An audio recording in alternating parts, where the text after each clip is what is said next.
છગડીયાની નિર્ભયાનો 8મા દિને શ્વાસ ઉધાયો. પહેલા દિવસે જ બાળકીના બચાવવાની શક્યતા 1% જેટલી જ હતી. ગુપ્તાંગમાં નાખેલો લોખંડનો સળિયો આંતરડામાં સુધી પહોંચી ગયો હતો. સગીરાની પ્રાથમિક દિવસે સારવાર કરનાર ગાયનેક તબીબે વેદના સાથે વ્યથા ઠાલવી અવયવો કામ કરતા બંધ થતાં મોતને ભેટી. સગડીયામાં 19મી તારીખે બપોરના સમયે પડોશમાં રહેતા યુવાન 10 વર્ષીય સગીરાને અપહરણ કરી અવાવરૂપ જગ્યાએ લઈ ગયો હતો, જ્યાં દિવાલની પાછળ તેની સાથે અમાનુષી કૃત્ય કર્યું હતું. તેને બાળકીના ગુપ્તાંગમાં સળિયો નાખી દેતા તેને ગંભીર હાલતમાં પહેલા ભરૂચ અને બાદમાં વડોદરા ખસેડી હતી, જ્યાં 8 દિવસની સારવાર બાદ તેને દમ તોડી દેતા પરિવાર પર આભ તૂટી પડ્યો હતો. ભરૂચ સિવિલમાં પ્રાથમિક સર્જરીમાં જ બાળકીની સ્થિતિ ગંભીર જોવા મળી હતી. મેં સોશિયલ મીડિયામાં જોયું બાળકીનું મોત થયું, ભારે આઘાત લાગ્યો.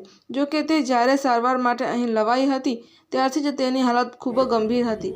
બાળકીની પ્રાથમિક સારવાર કર્યા બાદ તે પાણી આપો કહીને ખણખતી હતી.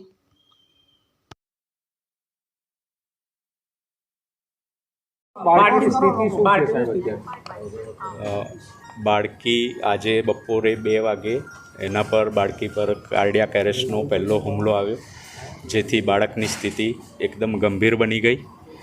અમારા ડૉક્ટર્સની નિષ્ણાત ટીમ દ્વારા એને સારવાર આપવામાં આવી, એટલે પેશન્ટ પાછું સ્ટેબલ થઈ ગયું.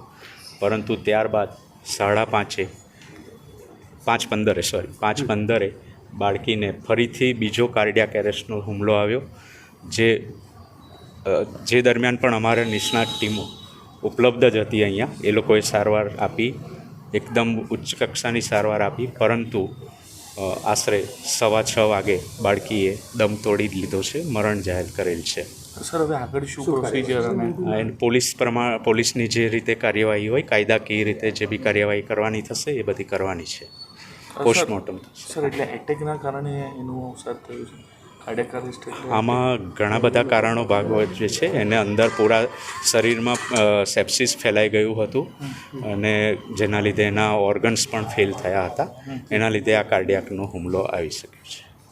Okay sir.